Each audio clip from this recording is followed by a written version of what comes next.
Conferenza stampa oggi del procuratore di Agrigento Viola e del questore Palumbo per fare luce sull'omicidio e la sparatoria avvenuta venerdì scorso presso una concessionaria di auto al villaggio Mosè, dove ha perso la vita Roberto Di Falco di Palma di Montechiaro. Un arresto per codice rosso a Canicattì, il marito picchiava la moglie alla presenza dei figli minori, controllo del territorio per la movida nel capoluogo e in diversi comuni dell'Agrigentino. Un violento nubifragio e una forte grandinata ha colpito oggi la città e i comuni limitrofi, causando un grave disagio alla circolazione stradale. Al via oggi il primo incontro del cartello sociale di Agrigento per il cantiere delle idee, in vista di Agrigento Capitale della Cultura 2025. Animata seduta del Consiglio Comunale a Favara, poi sospesa, si riprende stasera. I NORAS del Corpo Forestale effettuano controlli sul grano estero che arriva in Sicilia per stabilire se sono pericolosi per la salute o no. Goal collection della 28ª giornata di Serie D, girone I per il calcio.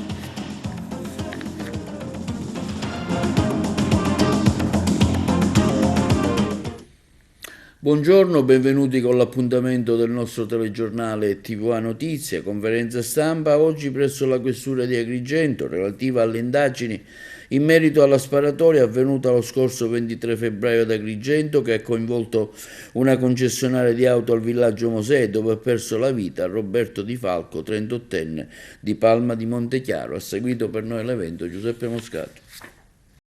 Conferenza stampa oggi presso la questura di Agrigento relativa alle indagini in merito alla sparatoria avvenuta lo scorso 23 febbraio ad Agrigento al villaggio Mosè che ha coinvolto una concessionaria di auto dove ha perso la vita Roberto Di Falco, 38enne di Palma di Montechiaro, presente il procuratore della Repubblica di Agrigento Giovanni Di Leo, il questore di Agrigento Tommaso Palumbo, il dirigente della squadra mobile Vincenzo Perta che hanno seguito le indagini.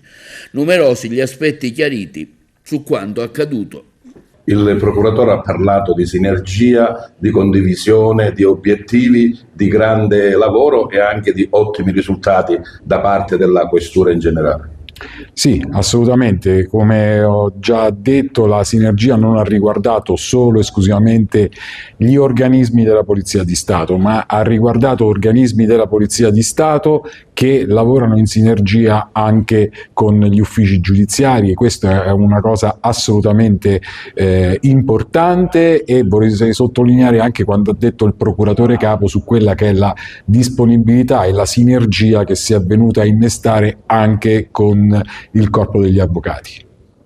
Una difficoltà anche nella prosecuzione delle indagini, diceva il procuratore, per una certa ritrosia di chi è coinvolto, però ha anche esaltato chi era presente come libero cittadino che ha dato il proprio contributo. Assolutamente, è estremamente importante che i cittadini diano il loro contributo in questo tipo di attività, e contributo di apertura che deve essere dato sia alle forze di polizia nell'ambito di quella che è l'attività di indagine e naturalmente per quello che è il proseguo dell'attività con l'autorità giudiziaria. È un segnale estremamente importante che noi accogliamo e riconosciamo con favore. Gli elementi che abbiamo raccolto nel corso dell'attività investigativa, che è iniziata tempestivamente appena dopo il fatto omicidiario avvenuto venerdì scorso, ci hanno consentito quindi di raccogliere tutti quegli elementi che poi il GIP ha valorizzato ai fini della emissione di un'ordinanza di custodia cautelare in carcere a carico dei 3 soggetti che sono stati appunto accusati di omicidio per errore in danno di un loro compagno, conoscente, di una persona che in qualche modo, almeno allo stato degli atti, ha partecipato ad un vero e proprio assalto nei confronti del titolare di un autosalone qui ad Agrigento in villaggio Mosè.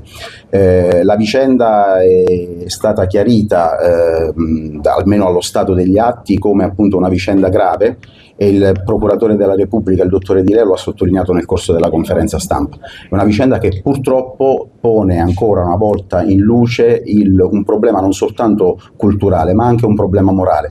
Culturale perché problemi anche di debiti che ci possono essere o di rapporti di debito-credito tra commercianti non possono di certo essere risolti con le pistole, con la prepotenza e con la soverchieria, ma richiedono appunto di adire le istituzioni che sono appunto preposte a risolvere problemi di questo tipo e pongono anche l'altro problema, quello della presenza di armi che circolano sul territorio, di armi clandestine, di armi che quindi vengono abusivamente detenute e che purtroppo vengono usate anche per porre in essere fatti di questo tipo. E la cosa è ancora più grave laddove si pensi che proprio uno degli assalitori è stato poi sostanzialmente vittima. Quindi questo è un dato sul quale bisogna riflettere e bisogna riflettere a fondo. La pistola non si trova. La pistola non è stata trovata e questo la dice lunga sul fatto che probabilmente gli assalitori hanno avuto poi il tempo per poterla nascondere e quindi di conseguenza non consentirci di poterla assicurare quantomeno ed evitare che questa possa essere utilizzata per altri crimini efferati di questo tipo. Aggredisce con calci e pugni la moglie alla presenza dei 2 figli minori, arrestato a Canicattì dai carabinieri. È stata la chiamata arrivata sabato mattina al 112 da una donna di Canicattì a conoscenza di quanto stava accadendo che ha fatto scattare l'ennesimo codice rosso tra le mura domestiche alla presenza di 2 figli minori. Un pluripregiudicato in atto agli arresti domiciliari stava infierendo sulla moglie con calci e pugni. I militari della stazione carabinieri di Canicattì, giunti immediatamente sul posto, bloccavano così l'aggressore e soccorrevano la vittima insieme a 2 bambini. Sarebbero stati motivi futili che hanno fatto scatenare la furia dell'aggressore contro la malcapitata accompagnata dai militari presso l'ospedale lombardo di Canicattì, dove i sanitari ne hanno accertato le lesioni a volto giudicate guaribili in ben 7 giorni. L'uomo, tratto immediatamente in arresto, è stato tradotto in carcere, mentre la mamma e i figli sono stati accompagnati dai carabinieri in una struttura protetta con indirizzo segreto. Questo episodio segue quanto accaduto solo poche settimane fa. Sempre a Canicattì, in quell'occasione, i carabinieri della compagnia erano intervenuti in soccorso di una donna minacciata di morte dal convivente violento e anche allora i militari avevano proceduto all'arresto. Servizio straordinario di controllo del territorio dei carabinieri di Agrigento, 6 denunce e 3 patenti ritirate. Il servizio. I carabinieri del comando provinciale di Agrigento, vista la numerosa presenza di persone nel territorio nel corso del fine settimana, hanno svolto un servizio straordinario di controllo nei territori dei comuni di Agrigento, Raffadali, Realmonte e Porto Empedocle al fine di garantire una movida sicura a tutti i cittadini. Nelle ore serali quindi sono stati predisposti numerosi posti di controllo alla circolazione stradale, a seguito dei quali sono stati denunciati a piede libero un uomo fermato mentre transitava nel comune empedoclino per possesso di 2 coltelli occultati all'interno del proprio zaino e un 30enne sorpreso a Realmonte nonostante la misura cautelare di divieto di dimorare in quel comune.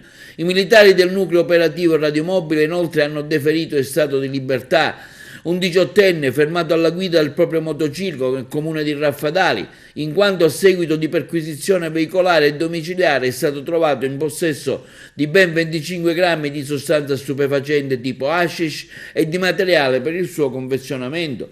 L'attività preventiva ha visto coinvolte numerose pattuglie, ha consentito di controllare 140 persone, 65 auto, elevare diverse sanzioni per violazioni delle norme del codice della strada, nonché segnalare 3 persone per guida in stato di ebbrezza. I controlli dell'arma sono proseguiti per garantire la prevenzione dei reati e la sicurezza dei cittadini e anche per contrastare le condotte irresponsabili di guida che mettono a rischio l'incolumità degli utenti della strada.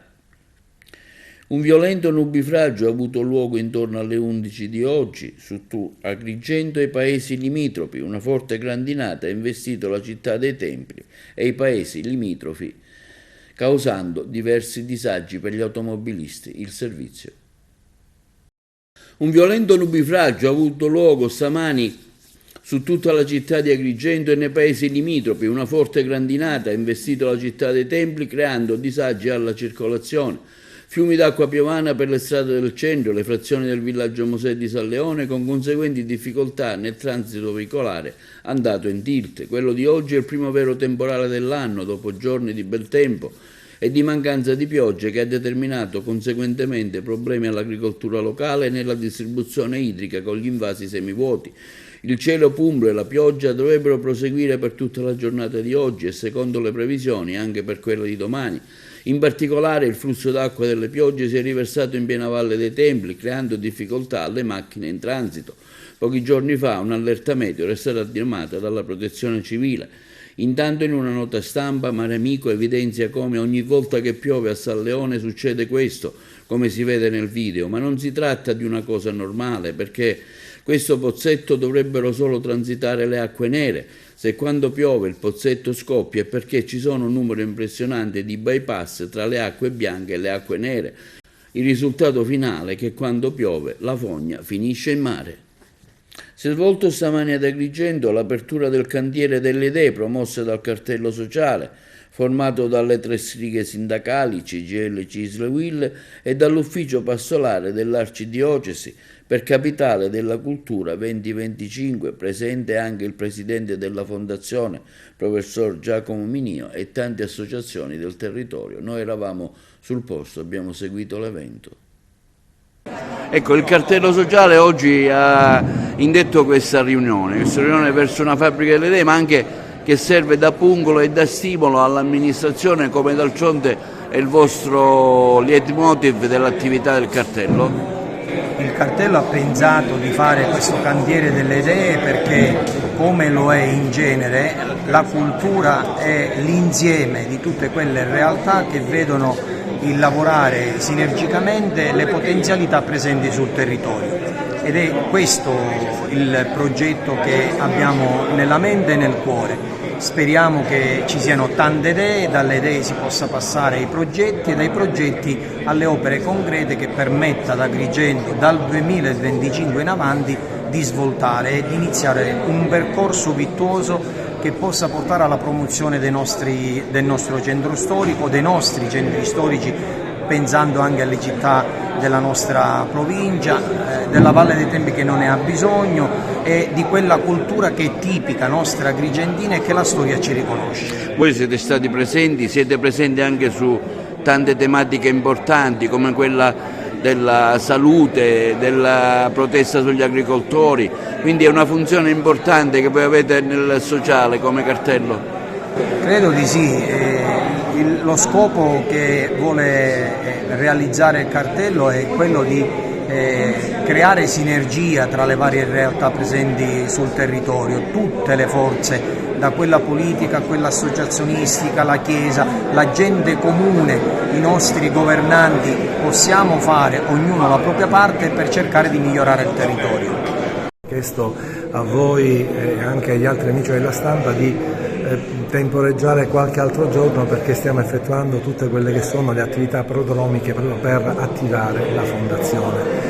È arrivato questo invito nel quale ci sono molte associazioni presenti, per cui andava colto un attimo l'occasione per un primo incontro e questo è chiaramente uno degli elementi base, cioè lo spirito sostanzialmente di Agrigento Capitale della Cultura 2025.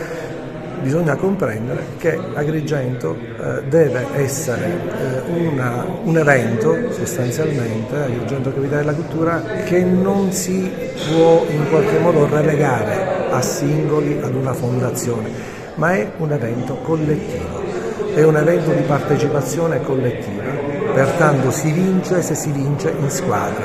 In questa nostra attività avremo chiaramente tutto l'interesse e tutta la voglia di far sì che ciascuna associazione, gli ordini professionali, le scuole, le imprese, gli ordini professionali facciano la loro parte attivamente per essere loro stessi protagonisti di questo grande processo. Agrigento Capitale della Cultura deve essere, lo diremo dopo, una per così dire base di partenza, quindi deve essere l'innesco di un processo culturale di trasformazione, un nuovo paradigma sul territorio che proprio innerva quelle che sono le future aspettative culturali nei prossimi 5 anni. Il cartello sociale oggi si riunisce qui, si incontra con le associazioni, con il presidente della fondazione. Ecco, questa sarà un'iniziativa che servirà da pungolo affinché le attività della fondazione camminino più velocemente? Abbiamo voluto offrire questa opportunità alla città, una città che merita davvero poter sfruttare al massimo questa occasione, perché Agrigento è indietro da tanti punti di vista. Noi abbiamo bisogno di supportare l'attività imprenditoriale affinché questi mettano a disposizione dei turisti, che speriamo siano in tanti ad Agrigento a venire per apprezzare le nostre bellezze, ma gli dobbiamo garantire anche strutture adeguate e servizi adeguati. Noi riteniamo che oggi il contributo delle tante associazioni che sono state già annunciate, qualche sindaco, dirigenti pubblici, possa essere utile al presidente della fondazione, ma soprattutto vogliamo gridare all'amministrazione comunale le cose che a nostro giudizio devono farsi e devono farsi in fretta. Noi per accogliere questi turisti abbiamo bisogno di infrastrutture che oggi non ci sono. I tempi non sono più quelli del 31 marzo dell'anno scorso e quindi bisogna correre. Speriamo che sia utile per tutti. Oggi è un'iniziativa importante per Agrigento 2025, ecco, il cartello sociale prende la palla in balzo e vuole essere anche da stimolo affinché si accelerino i programmi in vista dell'importante momento. Sì, assolutamente sì, oggi riteniamo che è un momento importante in quanto appunto abbiamo deciso di organizzare questo evento per mettere al centro i temi di Agrigento Capitale della Cultura 2025. Riteniamo che è fondamentale che si faccia un quadro della situazione per cercare di cogliere l'opportunità di non sprecarla, perché è un'opportunità più che unica, e quindi crediamo che solo insieme, tutti quanti insieme, riusciremo a elaborare una strategia che poi veda lo sviluppo davvero di questa provincia di Agrigento, che non sia solo legato a Agrigento Capitale della Cultura, ma che gli effetti benefici di questa iniziativa possano poi durare nel tempo. La valenza di questa iniziativa oggi? La valenza è quella di cercare di stimolare di chi deve organizzare questo grande evento che sarà Agrigento 2025, Capitale della Cultura. Per Agrigento è un'occasione unica. Altre città come Bergamo nel 2023, quest'anno c'è Pesaro, stanno sfruttando al massimo questa grande occasione, una vetrina poi diventa a livello mondiale per far conoscere le bellezze, la cultura, le tradizioni, le peculiarità dei territori. Agrigento di questa ne è ricca, quindi siccome vediamo che ancora l'organizzazione arranca a partire, quindi vogliamo oggi dare le nostre idee, siamo aperti a tutto il mondo dell'associazionismo, a tutti coloro che vogliono contribuire a dare delle idee per rendere magnifico questo momento per Agrigento il prossimo anno.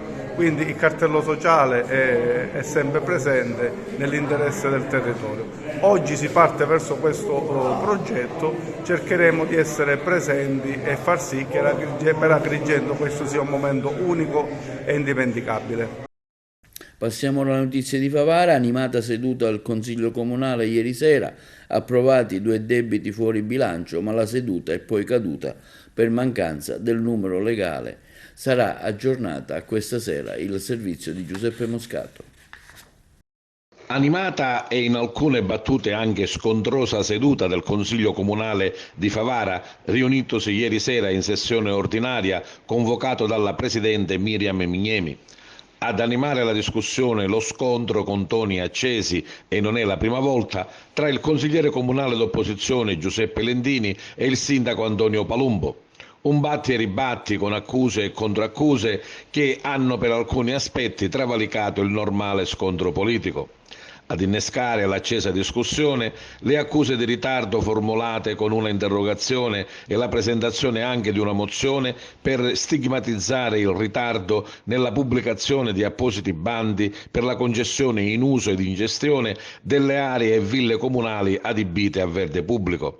Era stata la consigliere Miriam Indelicato dello stesso gruppo consiliare di Lentini a chiedere il prelievo dei punti 7 e 10 dell'ordine del giorno, che erano relativi proprio proprio ad una interrogazione urgente presentata dalla stessa Indelicato e una mozione consiliare presentata con altri consiglieri, aventi per oggetto proprio la mancata pubblicazione dei bandi per la concessione in uso e gestione delle ville comunali. La divergenza di vedute e le diverse posizioni si sono subito trasformate in accuse con botta e risposta tra Lentini e Palumbo. Dal punto di vista amministrativo, il Consiglio Comunale ha approvato con 3 voti favorevoli dei soli consiglieri di maggioranza e l'astensione o la momentanea uscita dall'Aula dei consiglieri di opposizione della legittimità di 2 debiti fuori bilancio sui quali gravavano anche decreti ingiuntivi da parte dei creditori. La seduta si è poi arenata sulla discussione sul punto relativo all'approvazione del prospetto delle aliquote IMU generato dal federalismo fiscale, per le quali l'amministrazione comunale chiede la conferma delle aliquote IMU fissate con la deliberazione del Consiglio Comunale dell'ottobre del 2020. Qui è caduto il numero legale, essendo presenti in aula solo 12 consiglieri su 24. Stessa sorte all'appello chiamato dalla Presidente a distanza di un'ora, con la presenza di soli 3 consiglieri, con la seduta che veniva aggiornata alle 24 ore, ovvero alle 18:30 di questa sera. Si svolgerà nella giornata di domani, dalle ore 16:30 alle 18, un sit-in davanti alla fontana di Bonamorone, per contestare la limitazione ai cittadini di arrivare sino alla fontana con il proprio mezzo per riempire i bidoni e le bottiglie a cui ancora oggi molti agrigentini devono far fronte, visto che nel 2024 la città dispone di una rete idrica che fa acqua da tutte le parti. L'iniziativa è organizzata dai rappresentanti della Federazione Italiana Sindacati Intercategoriali, Segreteria Provinciale di Agrigento, cui aderisce anche il Centro Consumatori Sicilia. Chiederemo al sindaco di Agrigento la riapertura di alcune fontane, il ripristino delle fontanelle che erano in città. La preoccupazione del sindacato è che con queste chiusure delle fontane si possa agevolare la vendita di acqua privata, andando a discapito dei cittadini, soprattutto per la fascia più povera, come dichiarato da Manuel Samoritano, commissario del sindacato Fisi che organizza il sit-in. Per l'agroalimentare la Regione dispone controlli del Corpo Forestale sul grano estero in arrivo a Pozzallo. Il servizio. Nuovi controlli del Corpo Forestale della Regione Siciliana sul grano destinato alla commercializzazione e al consumo in Sicilia. Gli agenti del Nucleo Operativo Regionale Agroalimentare Sicilia, NORAS, in 3 diversi interventi congiunti con il Servizio Fitosanitario dell'Assessorato Regionale all'Agricoltura, nel mese di febbraio hanno prelevato campioni dei carichi di grano giunti a bordo di navi attraccate nel porto di Pozzallo, nel Ragusano, per sottoporle ad analisi di laboratorio. I controlli sono stati disposti dagli assessorati regionali all'agricoltura del territorio e ambiente. Il 1° e il 23 febbraio scorsi sono stati effettuati dei prelievi da un carico di 3.000 tonnellate di grano tenero croato. Ieri, 26 febbraio, altri prelievi hanno riguardato campioni di un carico di 27.000 tonnellate di grano duro e di 3.000 tonnellate di grano tenero originari dello stato canadese del Quebec. Oggi i campioni prelevati sono stati consegnati all'Istituto Zooprofilattico Sperimentale di Palermo per essere esaminati. Entro una settimana si conosceranno gli esiti delle analisi multiresiduali per verificare l'eventuale presenza di glifosfato, pesticidi, erbicidi, metalli pesanti e tossini in quantitativi superiori ai limiti di legge. Voglio ringraziare gli uomini del Corpo Forestale che hanno prelevato campioni di grano provenienti dall'estero. La Regione, dichiara l'assessore regionale all'agricoltura Luca Sammartino, vigila con attenzione sulla qualità di questo grano per tutelare i nostri produttori dalla concorrenza sleale e la salute dei consumatori messa a repentaglio da prodotti di scarsa qualità. Si tratta di una questione delicata che ha risvolti sanitari oltre che economici, per questo, sottolinea l'assessore regionale al territorio e ambiente Elena Pagana, il mio assessorato, di concerto con l'assessorato all'agricoltura, ha predisposto controlli che abbiano intenzione di ripetere con regolarità. Lo scorso anno sono stati 8 i controlli effettuati dal NORAS sui carichi di grano estero giunti in Sicilia. L'analisi dei campioni svolti dai laboratori accreditati dall'Ispettorato Centrale Tutela della Qualità e Repressioni Frodi del Ministero dell'Agricoltura hanno verificato la loro conformità ai valori di legge. L'omicidio di Balestrate, Vincenzo Trovato, di 22 anni, ucciso nel corso di una rissa sul lungomare del luogo, non è stato considerato intenzionale. La Corte di Assise ha accolto l'istanza dell'avvocato Losciuto. Ora Italiano si trova ai domiciliari ma fuori dalla Sicilia. La corrispondenza da Trapani. Continuano le indagini sull'omicidio di Francesco Bacchi, arrestati altri 4 partecipanti alla rissa. Sotto il coordinamento della Procura della Repubblica presso il Tribunale di Palermo, gli investigatori dell'Arma, visionando le immagini registrate dai sistemi di videosorveglianza della zona e raccogliendo le testimonianze dei presenti, hanno identificato altri 4 giovani, i quali, pur non avendo alcuna responsabilità diretta nella morte del giovane Bacchi, avrebbero preso parte alla rissa. 3, tutti ventenni, sono ai domiciliari, mentre per un quarto, di appena 17 anni, è stato disposto il collocamento in comunità, che è stato eseguito dai militari su decisione del giudice. I fatti risalgono alla notte tra il 13 e il 14 gennaio scorso all'uscita della discoteca Medusa di Balestrate, dove è scoppiata una violenta rissa tra alcuni giovanissimi avventori del locale, nel corso della quale Francesco Bacchi ha riportato le gravi lesioni personali che hanno causato la sua morte. In quell'occasione, ricostruiscono dal comando provinciale dei Carabinieri, 2 gruppi contrapposti si sono aggrediti reciprocamente, percuotendosi con pugni, calci e schiaffi. A distanza di poche ore, dopo i rilievi e le indagini coordinate dalla Procura, i militari sono riusciti a identificare il presunto responsabile delle lesioni mortali inferite al 19enne, Andrea Cangemi, che sostiene di essersi difeso. Il questore di Trapani ha vietato i funerali per Gaetano Riina, fratello del boss corleonese Totò, morto a 90 anni, e Don Misuraca, cappellano del cimitero di Mazzara del Vallo, ha deciso ugualmente di celebrare una messa ricordando il defunto. La celebrazione è avvenuta presso il cimitero dove è stato sepolto Gaetano Riina, che stava scontando ancora una pena per associazione mafiosa. A prendere posizione anche il vescovo di Mazzara del Vallo, Monsignor Angelo Giordanella. Sentiamo la corrispondenza. Il questore di Trapani nei giorni scorsi ha vietato i funerali per Gaetano Riina, fratello del boss corleonese Totò, morto a 90 anni. Eppure, remando contro questa ordinanza, don Nicola Misuraca, cappellano del cimitero di Mazzara del Vallo, ha deciso di celebrare una messa ricordando il defunto. La celebrazione, come riportano le testate online, è avvenuta presso il cimitero dove è stato sepolto lo stesso Riina, che stava scontando ancora una pena per associazione mafiosa. Siamo qui anche per il nostro amatissimo fratello Gaetano. Queste le parole del cappellano. Non avendo potuto fare il funerale, preghiamo per lui, perché noi siamo e dobbiamo essere una chiesa che ascolta e asciuga ogni lacrima, una chiesa con la quale condividiamo gioie e dolori.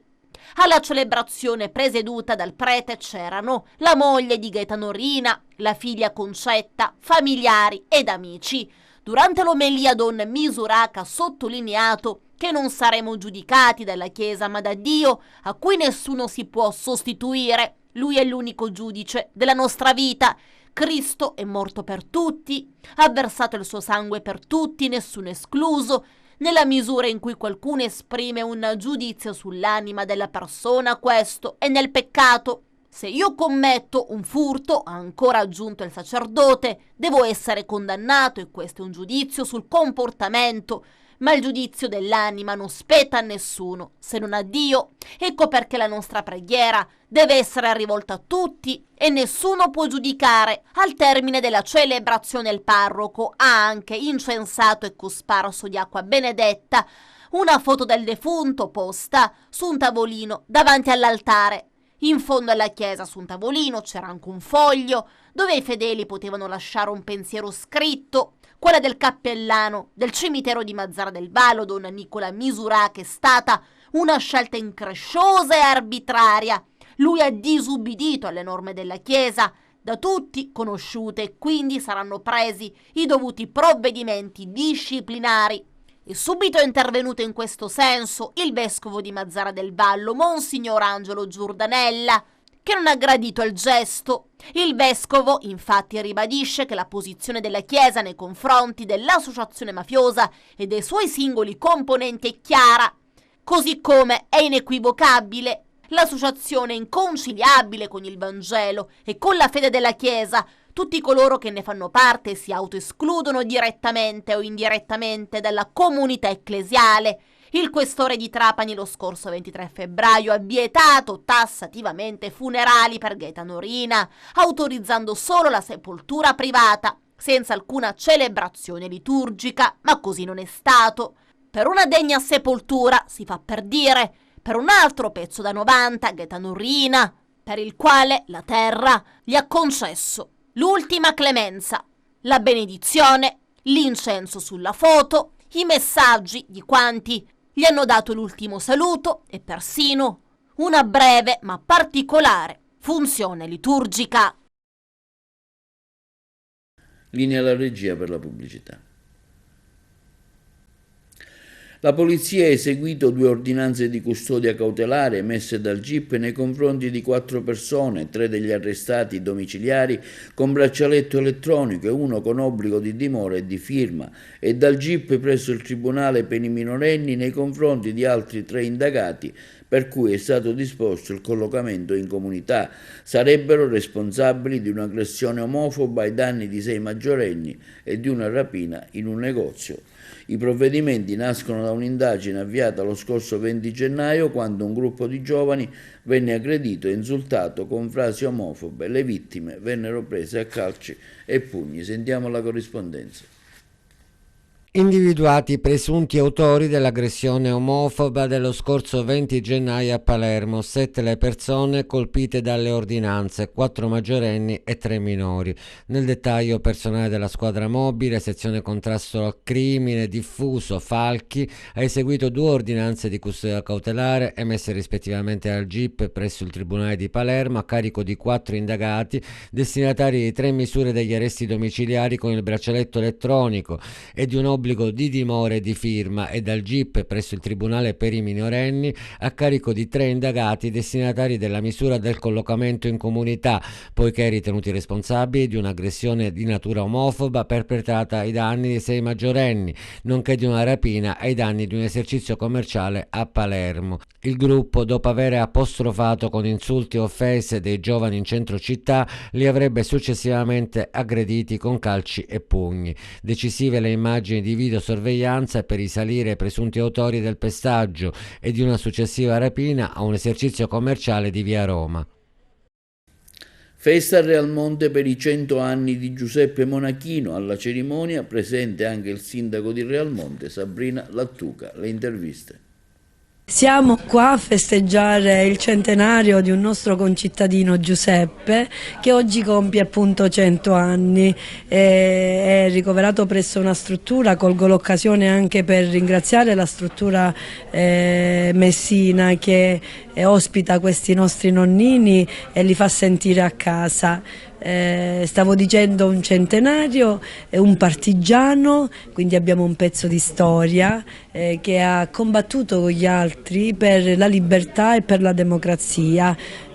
Cosa dire, io come primo cittadino non posso che fare tutti i miei auguri e portare gli auguri da parte dell'intera collettività e ringraziare perché appunto è un nostro nonnino che ha dimostrato di avere il senso di appartenenza, la sua identità è netta appunto essendo stato un partigiano, e se siamo oggi liberi e se siamo in democrazia è anche grazie a lui. Incontro per la prima volta quello che poi sarebbe diventato mio suocero nel 1991 e ho subito l'immagine di una persona che ha conosciuto tante esperienze nella vita, esperienze che lo hanno anche segnato perché comunque è cresciuto senza un padre. Una figura forte ma al contempo dolcissima, un nonno meraviglioso per le mie 4 figlie e per l'altro nipote, figlio di mio cognato. Oggi la tenerezza è maggiore perché è stato benissimo fino a 98 anni. Sta ancora discretamente, ma inizia a non riconoscere, fa ancora più tenerezza però il fatto che riesce ad emozionarsi come un bambino, e stasera anche per la presenza di tante persone a cui non è più abituato era commosso doppiamente. È una festa che mi riempie e che me lo fa sentire ancora come vicino, come un secondo padre, quello che per me è stato. L'ASPI di Messina sottoscrive un protocollo d'intesa per la gestione dei migranti. La corrispondenza da Messina. È stato sottoscritto nel salone di rappresentanza del Palazzo di Governo di Messina un protocollo d'intesa tra Prefettura, Università, Questura, ASP, Comune di Messina e i comuni presso cui esistono centri di accoglienza e SAI, strutture che offrono assistenza e supporto ai migranti in situazioni di vulnerabilità. Gli enti sottoscritti si sono impegnati a potenziare i servizi di rispettiva competenza dedicati ai migranti. La firma della Convenzione dell'ASP di Messina per l'accoglienza dei migranti rappresenta un importante punto di riferimento nella gestione dell'emergenza migratoria. Nonostante le difficoltà e le criticità che possono sorgere, l'ASP di Messina ormai svolge da anni un importante ruolo per i migranti, offrendo loro una prima accoglienza sanitaria e sostegno per iniziare un nuovo percorso di vita in un paese straniero. Il neocommissario straordinario dell'ASP di Messina, Giuseppe Cucci, si è detto molto soddisfatto della convenzione perché contribuisce anche a promuovere la cultura dell'inclusione e della convivenza pacifica, dimostrando che l'accoglienza dei migranti non è solo un dovere umanitario e sanitario, ma anche un'opportunità per arricchire la società di nuove culture, esperienze e conoscenze. E per lo sport vi proponiamo una goal collection relativa alla 28esima giornata di Serie D Girone I. Capolista è sempre il Forte Trapani, che ha 13 punti in vantaggio sulla seconda. 13 punti di vantaggio, 23esima vittoria in campionato per il Trapani, che continua a dettare legge senza che nessuna squadra fra le concorrenti possa mettere in discussione il dominio dei Granata. A riposo il Siracusa, il Trapani fa il suo ma lo fa schiacciando la San Cataldese per 3-0. Le reti di Convitto e Palermo indirizzano il match dopo un tempo di gioco, ci pensa Marigosu a chiudere il conto. Ritorna alla vittoria la Vibonese in casa contro il Canicattì con un gol per tempo di Tandara e Castiglio. Stavolta è buona la vittoria del Città di Sant'Agata contro la Reggio Calabria. Allo scoccare dell'ora di gioco il mancino a giro di Capogna vale 3 punti che permettono ai siciliani di appaiare proprio gli Amaranto al quarto posto. Blitz esterno della Cireale che dà sostanza al grande momento di forma battendo la Gioiese a domicilio. 3 punti firmati da Giorgio Cicirello che torna a gonfiare la rete a distanza di 2 mesi dalla doppietta di Locri. Un punto a testa per Ragusa e Nuova IG Virtus nel segno della continuità per entrambe le squadre. Nel primo tempo dagli 11 metri la trasformazione di Reinero, nella ripresa la beffarda palombella di Di Piedi vale il definitivo 1 pari. Medesimo punteggio anche tra Castrovillari e Locri, risultato che sostanzialmente serve pochissimo al Castrovillari che va sotto con la rete di Leveque, ma rimedia quantomeno un punto con il pareggio quasi allo scadere di conti. Rinviata ad oggi causa maltempo la sfida tra Acragas e Real Casalnuovo, mentre si recupererà mercoledì la gara tra Portici e San Luca, nel ricordo di Marco Pezzati, ragazzo che militava nel San Luca scomparso tragicamente in un incidente stradale. Cordoglio unanime da parte del mondo del calcio. Goal Collection che dà appuntamento al prossimo lunedì per il punto sulla 29esima di campionato. E questo è tutto per TV Notizie di oggi, vi diamo appuntamento alle prossime edizioni e vi auguriamo una buona serata.